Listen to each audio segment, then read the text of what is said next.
J'ai dit au pompiste, je vais faire le plein. Puis au lieu d'ouvrir ma trappe à gauche, j'ai calé un 4 litres de lave-glace en le fixant dans les yeux.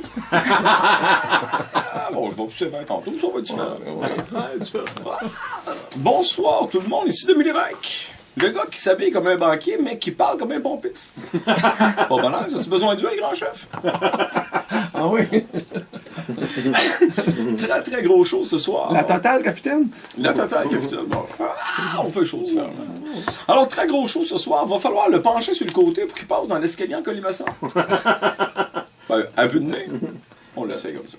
Alors, on reçoit d'abord Pierre Curzi qui va venir nous parler de sa transformation progressive en Gérard Depardieu. C'est là, mais on voit que ça se fait. Oui, tranquillement. Mais c'est là. Je ne dis pas que ça va arriver demain, mais ça va arriver.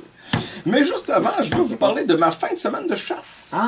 Ben vous savez, l'activité violente que les hommes soumis à la maison font pour ventiler dans le bois, loin de leur blonde germaine. La chasse.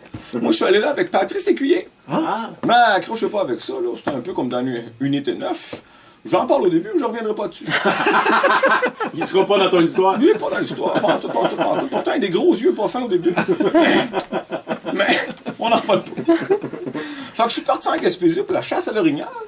C'était ma première fois, je connaissais pas trop ça. Fait que je suis arrivé là avec un harpon, 2 trompettes, puis de la guacamole. Ben, je me disais que si on pognait rien, on se fera au moins une fiesta mexicaine. Faire des choses différemment.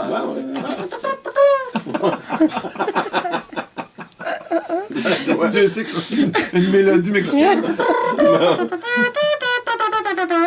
De toute façon, je vais être honnête avec vous autres, la chasse, je vois pas tant ça comme un sport, plus comme de la cruauté divertissante. C'est pour ça qu'à mon arrivée sur la pourvoirie, j'ai commencé par écraser des Suisses avec mes bottes à cap. Histoire de me mettre dans le mood un peu. Hey, LCN, 2 fois par jour, 5 jours semaine, il emmène large le bonhomme. Ah ouais. Faut sortir la pression. Puis en écrasant des Suisses... Moi, ça me fait du bien. Heureusement, c'est un forfait tout inclus, alors ils m'ont fourni un habit de camouflage puis un dossard jaune-orange bien flashant qui annulait complètement l'utilité de l'habit de camouflage. C'est tellement vrai. Je tripais sans rien comprendre. Parce que je me disais, OK, c'est parce que si je mets ça que les autres chasseurs me voient plus, l'orignal me voit aussi. J'ai pas compris. Mais bon, au moins, il y avait un habit de camouflage en dessous.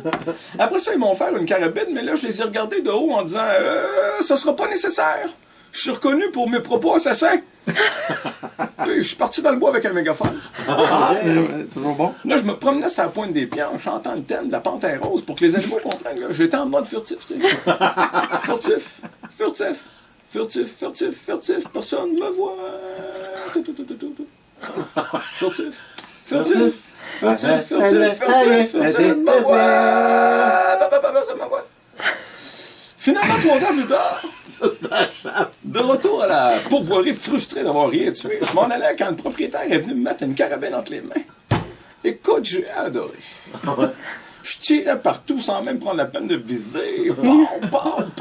Tu sais, moi, c'était juste le bruit qui me faisait triper. Je suis même pas sorti du char. Ça a sauvé mon week-end.